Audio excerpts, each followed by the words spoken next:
Okay, let's unpack this. Yeah. Have you ever been in that moment? Uh-huh. You know the one where you meet someone, maybe it's at a work thing, a conference, or I don't know, a party, Right. and you have a really great conversation. You actually connect. And then later on, maybe you want to send them an email or just mention them to someone else, Yeah. and their name just vanishes, Oh. gone from your mind. Oh, definitely. That little internal panic. Exactly, that Yeah. frantic search, it's universally awkward, isn't It it? really is. But here's the thing, the secret almost, that awkwardness, that really common human experience, it's actually a gold mine.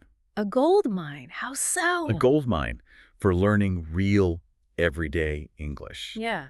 And, well, that's exactly what we're diving into today. Okay, I like that. It's fascinating, isn't it?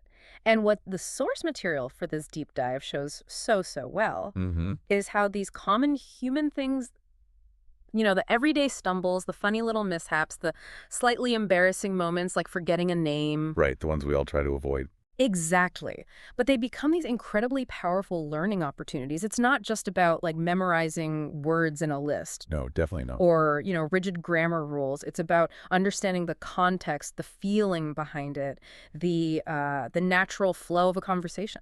That's what really makes language stick. Mm-hmm. So we're going to see how this familiar, slightly squirm-inducing situation Yeah, good word for it. can actually unlock a whole new level of fluency for you, the listener. It's about turning those moments of, discomfort into real steps forward in your English. That's the core of it, absolutely. Yeah. So today's deep dive is really custom tailored for you listening, whether you're, say, 18 or 40 or anywhere in that range. Right, the adult learner stage. Exactly. If you're looking to really level up your English skills, maybe sound a bit more natural. Less like a textbook. Yes, less like you're translating word for word in your head. And if you genuinely want to understand how real conversations work, in everyday life, Then this is the place to be. you are absolutely in the right place. Our mission today isn't just pulling out new vocabulary words. No, it's more than that. It's about extracting practical, usable strategies, things you can actually use for, like rapid, effective English learning. We want you to walk away not just knowing new words, but knowing how to use them confidently, gracefully, maybe even with a bit of humor in those tricky real-life moments that, let's be honest, often trip us up. And the source material we're looking at today, it models, I think, a really ideal way to approach language learning, especially for that age group, the adult learner who wants to get up to speed quickly, but, properly. How so? Well, it kicks off with a relatable, real-world situation. Then it carefully breaks down the specific language used in that situation. Okay. And then, crucially, it reinforces your understanding through repetition, through different examples. Right, so it's not just, here's a word, memorize it. Exactly. It's a structured approach, but it feels organic. It helps you grasp and apply new stuff quickly without that feeling of being totally overloaded with information. Yeah, information overload is a real killer for learning. Totally. This is more about building actual communication skills and getting those, aha, Oh, I love those moments. where something complex just suddenly clicks into place. Yeah. And speaking of clicking into place, that brings us to a part of the original source that I thought was really clever, actually, especially for building listening skills. It really struck me. What did you think about their approach with the different speeds? Ah, the speed variation. Yeah, because here's where it gets really interesting for your listening comprehension, I think. The original source for this deep dive, it played this short, pretty authentic dialogue at its natural everyday speed first. Right, kind of fast, maybe. Could feel fast, yeah. Yeah. Then they replayed it slower, much slower, so you could really catch every little nuance, every word. Okay, makes sense. And then they played it again at natural speed, Back to fast. back to fast. We're going to sort of walk through that same journey right alongside you during this deep dive. Think of it like learning to catch a fastball. It's tough at first, right? Feels impossible. But if someone throws it slowly a few times, You see how it moves. exactly, you see the trajectory, you feel the weight, and then when they speed it up again, suddenly you're way more confident. You can actually catch it. Huh. That's a good analogy. That's kind of what this multi-speed method does for your ear and for your brain. Yeah, that approach is incredibly insightful because it tackles a really crucial question for learners, doesn't it? Which is, How do you really train your ear? How do you get used to understanding natural, fast English? especially when, words sort of blend together or the intonation changes the whole meaning. Right, which happens all the time. All the time. Yeah. So deliberately sharing the same thing again, but at different speeds, it lets your brain process all the little things it probably missed the first time. The connections, maybe. The nuances, the connections, exactly. It's not about feeling frustrated or just drowning in sounds. It's about building genuine fluency. Your brain gets a chance to decode properly. Moving beyond just memorizing phrases. Yes.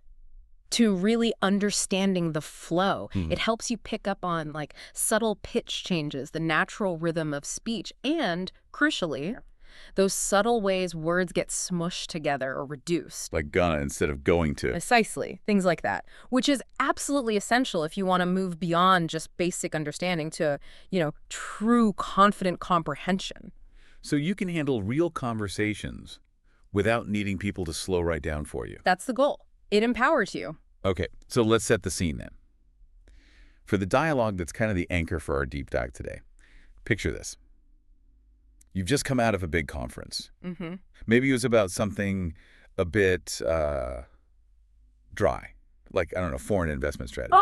Oh, okay. Yeah. You had a decent conversation with someone there, productive chat. Yeah. But it was just one of many, right? Sure. Lots of faces. You probably swapped business cards, made a quick mental note, but nothing super memorable. Then maybe a few days later, you're just walking down the street, different part of town entirely, minding your own business, maybe grabbing a coffee, and bam, you run right into them again. Ah, the unexpected encounter. That's exactly what happens to the two people in our source dialogue, Nick and Anna. Got it. So the conversation starts with Nick.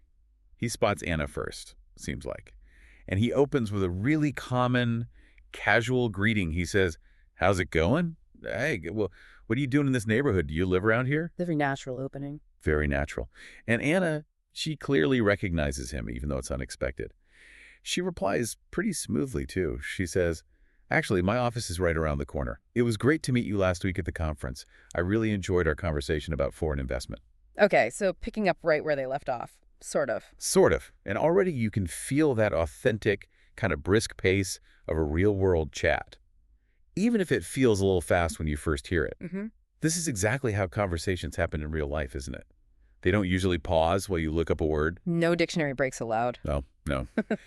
They demand quick recognition, fluid responses. Mm-hmm. You got to keep up. You're absolutely right. And that initial quick pace, even if it feels a bit challenging at first, it actually serves a really important pedagogical purpose. It throws you right into authentic, unsimplified English. You're not hearing a classroom version, all carefully pronounced and slowed down. Right, of the real deal. You're hearing how people actually talk, with all the ums and ahs and the natural speed. For language learners, that's just invaluable. It trains your ear for the reality of everyday chat, not just some ideal version. Get you ready for the street, not just the textbook. Exactly, and it immediately grounds the situation in something relatable, too. A chance meeting, a polite follow-up, the usual pleasantries. Yeah, stuff we've all done. It's a scenario almost everyone's experienced, which makes the language feel more, emotionally relevant. But then, Yeah. here it comes. The truly relatable, slightly, squirm-inducing moment. The bit that makes this whole scenario such a powerful learning tool. Nick, he's trying to be polite, efficient. Maybe he needs to get going. So he says, yeah, it was really interesting. I'm in a bit of a hurry, but here's my card. We should definitely meet up again and continue our discussion. Okay, standard follow-up. Right. And then just wanted to confirm, he asked Anna, "Sure, you still have my contact details, right?" Makes sense. And Anna's reply, "It's pure gold." A moment of just universal human vulnerability. She says, really honestly, "You know what? This is really embarrassing, but your name has just slipped my mind. Can you remind me?" Woo! Moment of truth. Oh, the dread. That feeling where you know this person, you remember the conversation, the topic even, but the name, poof, gone. We've all been there. Seriously. It's so incredibly common, isn't it? And that immediate, gut connection you feel to that situation. That's precisely what makes the vocabulary and phrases here so sticky. Sticky, meaning memorable. Yeah, memorable, easy to remember, easy to apply. Because you're not just learning words in isolation. You're learning a ready-made script for how to handle a universally awkward human experience gracefully in English. You get the emotional context right along with the language tools. Exactly. You know, when the original source ties these phrases to a situation that's relatable, maybe a bit embarrassing, it's not just about keeping you engaged, it's actually a powerful memory hack. How does that work? Well, our brains are basically wired to remember things more vividly if there's an emotion attached. Oh, okay. So that little jolt of awkwardness you feel just imagining forgetting a name, it actually creates a stronger connection in your brain for a phrase like "slipped my mind" than just, repeating it from a list. That makes total sense. And this dialogue, it gives you that script, how to handle it gracefully instead of just like freezing up or mumbling an apology or awkwardly trying to avoid saying their name. Yeah, we've all done the awkward avoidance dance too. Right. It shows you how to be direct but still polite, which is a really key social skill in any language, but maybe especially valued in English-speaking contexts for seeming sincere. Definitely. Okay, so speaking of practical stuff and those great aha moments, let's really unpack some of the essential phrases from that chat. Let's give them the deep dive treatment. Let's do it. Our first crucial language takeaway is in a bit of a hurry. Okay? In a bit of a hurry. So in a bit of a hurry, it simply means you're moving quickly, right? Or you don't have a lot of time to spare. Got it. Need to go. Yeah, it's a very common, very polite, and universally understood way to signal that you need to leave, or maybe you just can't get into a long conversation right now without being blunt or, abrupt. Softer than "I have no time." Much softer. Nick uses it perfectly. He says, I'm in a bit of a hurry, but here's my card. It's this gentle, considerate way to signal the conversation needs to wrap up. Oh. But he's still being friendly, still offering a way to reconnect later with the card. And that a bit of a part, that really softens it, doesn't it? It does. Makes it sound more casual, less like a harsh dismissal. Yeah, not like, my time is too valuable for this. It just conveys politeness and efficiency, which, as you said, are pretty highly valued in English-speaking interactions. Yeah. This phrase is incredibly useful for learners. It's basically a polite, effective exit strategy. It works in all sorts of social, professional situations. Like when you're stuck talking to someone you don't want to. Oh. Well, maybe. But more generally, it lets you manage your time and your boundaries gracefully without causing offense. Imagine trying to say, literally, "I don't have time," or "I must go quickly." Sounds a bit robotic or rude. Exactly. Grammatically fine, maybe, but socially awkward, "I'm in a bit of a hurry," is just much more idiomatic, more natural. It suggests a slight time constraint, not an outright refusal to talk. It's a subtle difference, but important. Very important for social etiquette. And mastering these kinds of idiomatic phrases is a huge step towards real fluency. It bridges that gap between knowing single words and knowing how native speakers actually talk. Adds that layer of nuance. Precisely. Makes you sound comfortable, confident. Okay, so to give everyone listening a really clear picture of how versatile this phrase is, let's look at a few examples. These are straight from our source, plus maybe a couple more. First one, can you drive faster? I'm in a bit of a hurry. Yep, classic taxi scenario. Or late for a meeting. Totally. You can immediately picture that. Second, I can't talk right now. I'm in a bit of a hurry. Simple, clear, polite, good for phone calls or if someone stops you when you're rushing. Concise, not rude. And third, I'm in a bit of a hurry, so I'll check these files later. So using it in a work context, prioritizing tasks. Exactly. Yeah. Shows how it fits seamlessly into a professional setting to manage your workflow. Explaining why you're delaying something politely. You can see how adaptable it is. Definitely. Personal urgency, professional politeness. You could even use it just to politely get out of a conversation that's dragging on, right? Like, hey, it's been great chatting, but I'm actually in a bit of a hurry to get home before the traffic gets crazy. Perfect example. Gives a plausible reason without being overly detailed or dishonest. Yeah, the real usefulness of in a bit of a hurry is just how natural it sounds and that built-in politeness. It's an idiom native speakers use constantly, so integrating it into your own vocabulary, it immediately makes your English sound way more authentic. Less like you learned it from a grammar book yesterday. Exactly. For learners, understanding these subtle cues isn't just about conveying information, it's about managing social interactions effectively. It shows respect for the other person by giving a brief reason for needing to disengage. Adds that polish, that nuance. Makes you sound comfortable, confident. That's the goal. Okay, our second essential language takeaway, contact details. This one feels a bit more straightforward maybe, but really crucial for professional stuff, networking. Yeah, definitely important in those contexts. So contact details.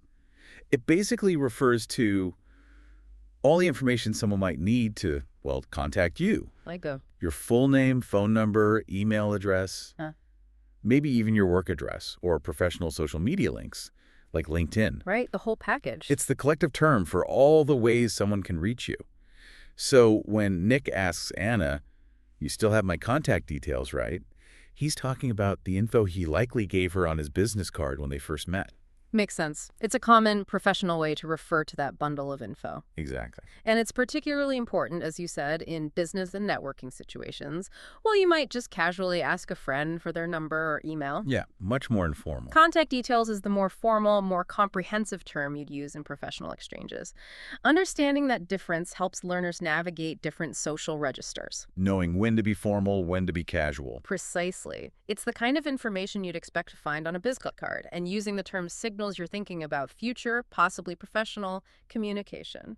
And a quick note for learners, a common mistake is saying informations. Remember, information in English is usually uncountable. Ah, right. So it's always contact information or like, here are contact details. Exactly. Always use the plural details when you mean this collection of ways to get in touch. Got it. Okay, and finally, the phrase that's really at the heart of our whole funny, embarrassing situation slipped my mind. Ah, yes. The star of the show. This one is just a great little linguistic gem, I think. It really helps you sound natural. Totally agree. So, slipped my mind. It's a slightly humorous, very common, and really quite gracefully apologetic way to say, I forgot. Or it was forgotten accidentally. Yes. It's much softer, less blunt, feels more forgivable than just stating, I forgot. Yeah. Anna uses it perfectly when she confesses, with that touch of embarrassment, you know what, this is really embarrassing, but your name has just slipped my mind. Mm-hmm. It implies the information was there, she knew it, but it just kind of slipped away temporarily, like dropping something accidentally. Not deliberate neglect. Exactly. It acknowledges the memory lapse without making it sound like she wasn't paying attention or didn't care. And that nuance, the nuance of slipped my mind, is really vital for learners to get.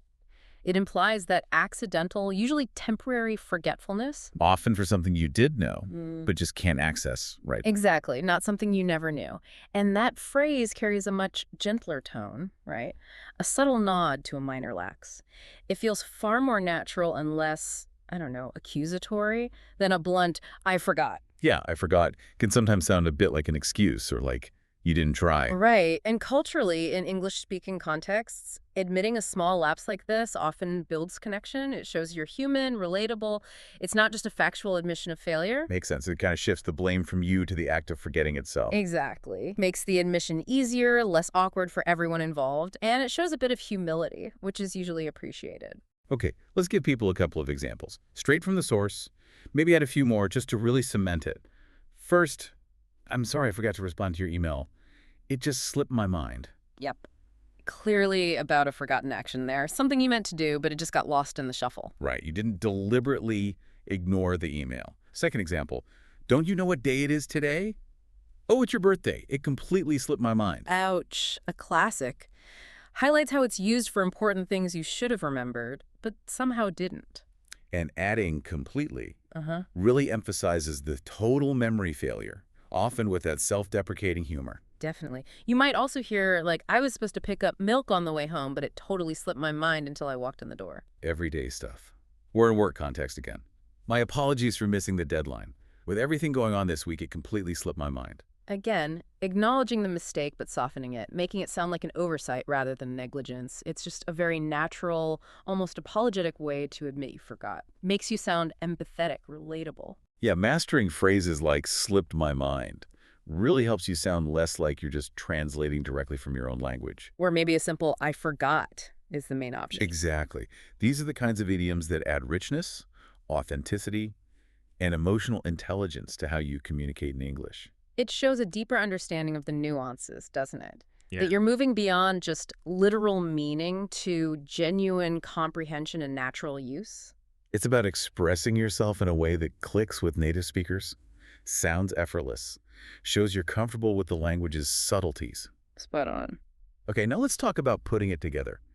This part is all about building fluency by understanding how certain words and phrases naturally cluster together, especially those describing, say, location, or common human traits. Making connections. Exactly. Our first phrase group here is around here, and it's real useful variations. Ah, location, location, location. Huh. So at its core, around here just means close by, right? In this vicinity, near this place. Pretty straightforward. When Nick asks Anna, do you live around here? He's casually asking if her home is geographically near where they are right then. That unexpected meeting spot. It's informal, natural. Very. Much more natural than saying something stiff like, do you reside in this immediate geographical area? Definitely not. It implies a general closeness, not a super precise location. And what's great about around here is just how flexible and common it is. You hear it constantly in everyday chat. You really do. It's a general pointer for proximity without needing to be exact, which allows for that natural, fluid speech. For learners, getting comfortable with these common spatial adverbs and phrases is critical Why critical? because they're used all the time. They let you describe locations and relationships smoothly, naturally, avoiding those awkward or overly formal ways of saying things. Makes sense. But here's where it gets really interesting, I think, with the variations. Because they each convey a slightly different degree of closeness. The nuances again. Exactly. So you heard Anna say her office is right around the corner. Now that feels more specific, closer than just around here, doesn't it? Yeah, definitely closer, like really close. Right around the corner usually means on the very next street or just a super short walk away, often somewhere you can see once you literally turn a corner. Like giving directions. The post office, oh, it's right around the corner. Perfect example. It implies immediate, walkable closeness. You could also say, hang on, I'll be there in 2 minutes, I'm right around the corner, meaning you're practically outside. Much more immediate than just around here. Totally. And then there's the other variation. Around there. Okay, how's that different? Around there is used when you're talking about a general area, but it's not necessarily where you, the speaker, are right now, or you're referring to a place you're discussing but aren't physically in. So distance matters. Yeah. The source example was, Los Angeles is a great city. I used to live around there. The speaker isn't in LA now, but they're talking about that general area. Got it. Or you might say, I hear it's quite expensive to live around there. If someone mentions they live in, say, a specific fancy suburb you're not in. Or asking a friend on the phone, how's the weather around there, if they're in a different city? Exactly. It broadens the scope from here, where I am, to there, the place we're talking about.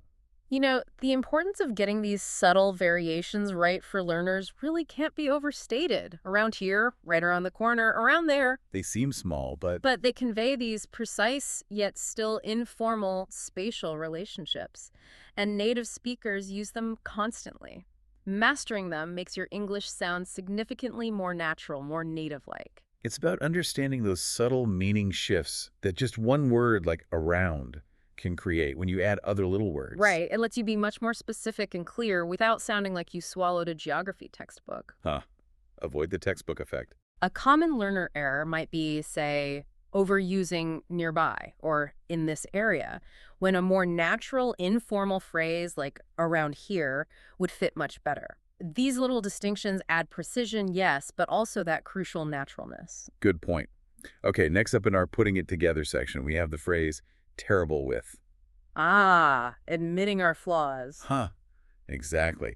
This one is so incredibly versatile for talking about things you're not good at, often with that nice touch of self-deprecating humor. Mm-hmm. Relatable. So terrible with just means you're bad at something, right? Not good with. You lack ability or maybe aptitude for a specific skill or type of information or even dealing with certain things or people. Okay. In our dialogue, Anna uses it beautifully to show empathy for Nick forgetting her name. She immediately says, I'm terrible with names too. Creating that instant connection. Totally. She's admitting a shared human weakness, building common ground, and instantly making the situation less awkward for both of them. It's like saying, hey, don't worry, it's not just you. That's a fantastic tool, isn't it, for fostering connection through those shared experiences and for using a bit of self-deprecating humor. Definitely lightens the mood. It creates common ground, reduces the pressure of having to be perfect all the time. For language learners, it's such a common idiom, and using it makes conversations way more engaging, more relatable. Provides a polite, natural way to admit a weakness. Which is an important social skill. It lets you join in a conversation about a common human issue without feeling defensive or exposed. And it ties right back to our embarrassing situation theme, doesn't it? How so? By offering a sympathetic response, I'm terrible with names too, it shows understanding, not judgment. That really deepens the social interaction. Good point. So to show just how widely you can use terrible with, let's look at these examples from the source, maybe add one or two. First, you're terrible with numbers. You can't even remember your own telephone number. We probably all know someone like that. Maybe it's us. Maybe. Second, I'm terrible with directions. I'm always getting lost, even with GPS. Oh, that's me. A classic, highly relatable confession. And third, I'm terrible with faces. I can never remember what people look like, even after meeting them several times. Another common one. These examples really show how you can use it for different skills, abilities, memory issues. You could also say, I'm terrible with deadlines, if you tend to procrastinate. Or he's terrible with money if someone struggles with budgeting. Right. It's just a quick, easy, often funny way to confess a weakness or just connect with someone over a shared struggle. Fosters that sense of shared humanity. What really stands out here is how these kinds of phrases allow for a much more nuanced, more human interaction than just stating a bare fact. Like saying, I am bad at remembering names. Exactly. That's just factual. I'm terrible with names. Moves beyond that to express personality, build rapport. For learners, using expressions like this makes their communication richer, more authentic. It's not just about the information. It's about conveying who you are. And how you relate to the world, allowing for real connection. While I'm not good at X is perfectly correct grammatically. I'm terrible with X just sounds more Idiomatic, more conversational, often has that self-deprecating edge that resonates more with native speakers. Though like any humor, tone matters, right? Oh, definitely. Saying, I'm terrible with names with a light, self-aware laugh is charming. Saying it flatly might just sound like a complaint. Good distinction. It's often used to kind of commiserate, create that bond. Mm-hmm. Like, oh, you're terrible with directions. Me too. I get lost just looking at a map. Exactly. Shared struggle. Okay, so we've broken down these key phrases. We've looked at their nuances, seen them in action. Now, this is where the magic happens for your listening skills. The slowdown. Yes. This is where the original source really shines, I think. It takes that original dialogue and replays it, but slower. Much slower. Giving your brain time to catch up. Exactly. It lets you catch all the details, all the phrases we just discussed, understand the context, the flow much more clearly. It really is like watching a complex dance in slow motion. So you can see all the intricate steps. And the subtle expressions you definitely missed the first time at full speed. And that strategy, it's not just about understanding the words, is it? It's profoundly about building confidence. How so? Well, when you suddenly realize you can understand something that felt too fast just moments before, that gives you a powerful psychological boost. Yeah, like, hey, I can do this. Exactly. It reinforces the learning process, makes you want to keep going. Your brain basically gets a second chance at a speed it can handle to process the sounds, figure out where words begin and end. Which can be really tricky at natural speed. Super tricky. And it helps map those sounds to the meanings you're now familiar with. This deliberate, paced re-exposure, it's critical for locking in those new language connections, moving stuff from short-term to long-term memory. It lets you internalize the rhythm, the intonation too. Not just the individual words, absolutely. So as you listen again, maybe even pause this and re-listen if you need to, really try to pick out. In a bit of a hurry, contact details slipped my mind. Around here, right around the corner, and terrible with names. Notice how they sound now. Yeah, pay attention to how the words link together, how the pitch goes up and down, and how the phrases sound like complete chunks, not just separate words. You might be surprised how much clearer they seem. You really will be amazed, I think, how much more clearly these phrases stand out now that you know what to listen for, and how the whole dialogue just makes more sense. It's a fantastic exercise for training your ear and your brain. Makes that seemingly fast native speech feel much more manageable. Definitely. Yeah. Okay, let's move on to our Fluency Builder segment. This is all about helping you sound more natural, more like a comfortable, confident speaker. Less like someone translating in their head. Exactly.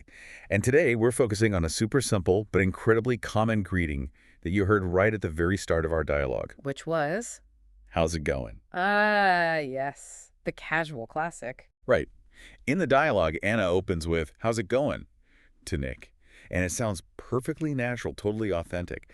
This is way more common, more casual, and just generally more accepted as a relaxed greeting in many English-speaking places than just, how are you? Or even, how are you doing? Yeah. While those are fine, grammatically okay, how's it going, just has a more relaxed feel. It's more everyday, more informal. It's what you'd actually hear friends say when they bump into each other. Or colleagues in the hallway, or Mm. just when you're being generally friendly and conversational. It signals an immediate kind of casual rapport, I think. That subtle shift, though, from how are you to how's it going, it really signals moving from that formal, maybe learned English to more authentic, lived English. Good way to put it. For learners, mastering these little nuances in greetings is a big step. It helps you navigate those informal social chats with much more ease, more confidence, makes you sound more like you belong in the conversation. Less like an outsider looking in. Exactly. These seemingly tiny phrasing shifts have a big impact on how natural and approachable you sound. How do you do a fertile is super formal, almost archaic now. Right. Rarely hear that unless it's the queen. Huh. Pretty much. And how are you is perfectly fine, totally acceptable, but how's it going is often just the go-to casual choice. And the responses are usually short too, right? Yeah, typically, good, thanks, or not bad, how about you, or just good, you. Short, sweet, keeps the conversation moving. Right. Okay, and speaking of those real life, sometimes slightly awkward moments we all go through. Oh. This brings us really nicely to the power of using personal stories, personal anecdotes in language learning. Ah, storytelling. Yeah. Forgetting names. It's happened to me more times than I can count. And every single time, it's pretty mortifying, honestly. You would believe you. I remember this one family reunion years back. So many relatives I hadn't seen in ages. Aunts, uncles, cousins. Some I hadn't seen for years, others maybe a decade. Big gathering. Huge. And I was chatting away with this relative, having a really nice conversation, catching up.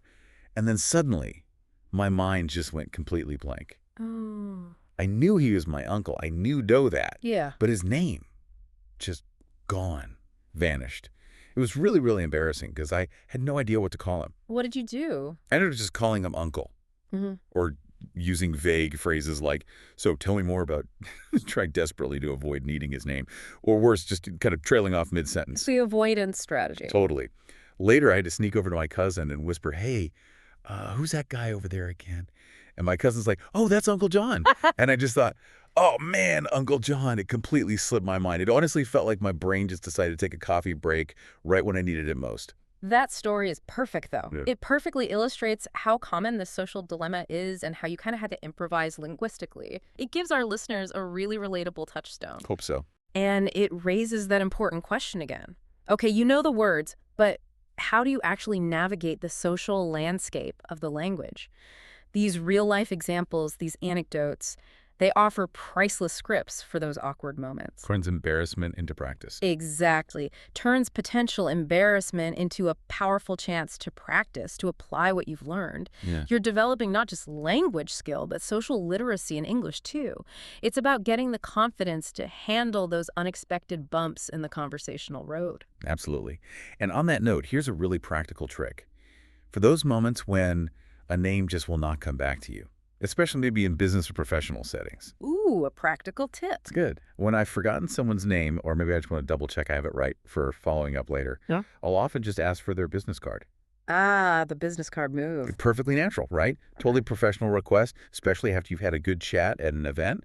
And boom, it immediately gives you their name, title, all the contact details, without you having to directly admit your brain failed you. Very smooth. Or even simpler sometimes, you can just ask them, would you mind just writing down your email address for me? Also very common. Super common request. Huh. And usually their full name is spelled out right there in the email address itself, isn't it? Like john.smith@company.com. Usually, yeah. First name, last name is pretty standard. So it's subtle, it's not awkward, and it's incredibly effective for getting that crucial info without the confession. That really highlights how knowledge is most useful when you know how to apply it strategically. It's about empowering you, the learner, to act confidently, gracefully, even when you're feeling a bit unsure or flustered in a new language. They're not just clever tricks. No, they're genuine strategies for effective communication, for social navigation. They show how language learning goes way beyond just vocabulary lists. It includes pragmatic solutions for real-world problems. Lets you save face, keep the conversation going smoothly. Exactly. turns that moment of potential anxiety into a moment of being resourceful, problem-solving, helps you keep that professional or friendly vibe going. Okay, so just to quickly recap those super practical tips for when a name pulls a vanishing act on you. Turning awkwardness into opportunity. Let's hear them again. First, you can politely, professionally ask for their business card. Sure. Very common, very accepted. Mm. Second, you can ask them to quickly jot down their email address. Also very common, very natural, especially when you're exchanging details anyway. Right. And third, if you feel comfortable and the situation feels right, you can just politely admit it, maybe with a light touch. You know what? This is really embarrassing, but your name has just slipped my mind. Could you remind me? The direct approach. The direct approach. These aren't just language tips. They're kind of like social survival hacks for when your brain decides to take that unexpected coffee break mid-conversation. That truly emphasizes it, doesn't it? Yeah. Knowledge is most valuable when you understand it and can apply it practically in real life. It's about empowering you to act confidently, strategically, even when you're unsure or navigating a new language. Gives you tools. Exactly. Concrete, actionable steps for awkward situations. Turns potential roadblocks into chances for growth, for practice. It shows you how to be proactive, stay in control of the chat, even if you're feeling a bit flustered inside. Learn to embrace the discomfort as a step towards fluency. Absolutely. Connect authentically without being terrified of minor mistakes. Okay. Now, after all this deep dive, all this deconstruction analysis, carefully unpacking phrases and strategies, it's time for the full circle. Putting it all back together. Exactly. The original source material, after explaining everything, then did one final replay of the entire dialogue at its original natural speed. The final test. Kind of. And now, for you listening, you should notice a really remarkable transformation in how much you understand. Listen again to how much more makes sense, how the phrases just fit seamlessly into the conversational rhythm, how natural it all sounds now. It's a powerful demonstration of the process. Yeah, how deep diving into content, breaking it down piece by piece, and then putting it back together leads to real, lasting comprehension. That whole structured, integrated approach, it really encourages critical thinking, active participation from the learner. It's not just passive listening, is it? Definitely not. It's more like a guided journey. Yeah. From maybe initial confusion to confident understanding. It shows there's always more to learn, and looking at it from different angles really enriches your understanding. You're not just hearing words go by. No, you're actively engaging your brain, connecting new information to patterns you already know, building a stronger, more nuanced grasp of the language. That cycle immersion, analysis, re-immersion, it's incredibly effective for cementing new knowledge and building genuine fluency. And there was one final really brilliant component in the original source that we should probably highlight, their audio review section. Ah, the review part, yes. After all the dialogue and the explanations, the source would then give you the meaning of a phrase first, then just the phrase itself. And then it would give you that phrase used in several different example sentences. Ah, like a mini quiz built in. Exactly. It's like a mini quiz for your brain.